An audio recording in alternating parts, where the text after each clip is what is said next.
अस्सलाम वालेकुम नाज़रीन, उम्मीद करती हूँ आप सब खैरियत से होंगे।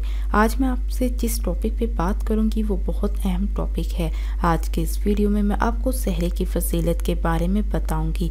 सहरी की क्या बरकत और फजीलत है, तो इस वीडियो को शुरू से आखिर तक लाजमी देखें ताकि आपको मुकम्मल मालूमात मिल सके। तो अब आते हैं इस वीडियो की तरफ।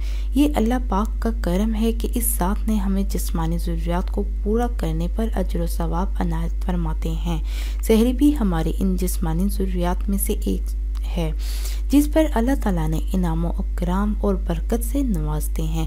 चनाचा हदीस पाक में है, रसूल सल्लल्लाहु अलैहि वसल्लम ने फरमाया, सहरी किया करो क्योंकि सहरी करने में यकीनन बरकत है।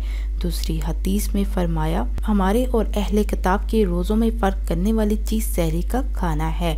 तीसरी हदीस में फरमाया, रसूल सल्लल्लाहु अलैहि वसल्लम ने सहरी के खाने के बारे में फरमाया, सहरी वाली बरकत जो अल्लाह ने तुम लोगों को अता की है इसे छोड़ो नहीं। और हदीस में रसूल सल्लल्लाहु अलैहि वसल्लम ने फरमाया, सहरी ज़रूर करो, हवा एक घूंट पानी ही क्यों ना पियो। रसूल सल्लल्लाहु अलैहि वसल्लम ने एक और हदीस में फरमाया, बेशक सहरी करने वालों पर अल्लाह रहमत करता है और अल्लाह के फरिश्ते दुआ इनके लिए करते हैं। तो ये थी आज की हमारी वीडियो, और साथ साथ मैं आपको ये भी कहूँगी कि इस वीडियो को लाइक, शेयर और सब्सक्राइब करें ताकि नई आने वाली वीडियो आप तक आसानी से पहुँच सके। इसी के साथ अल्लाह हाफिज़, दुआ में याद रखना ना भूलिएगा।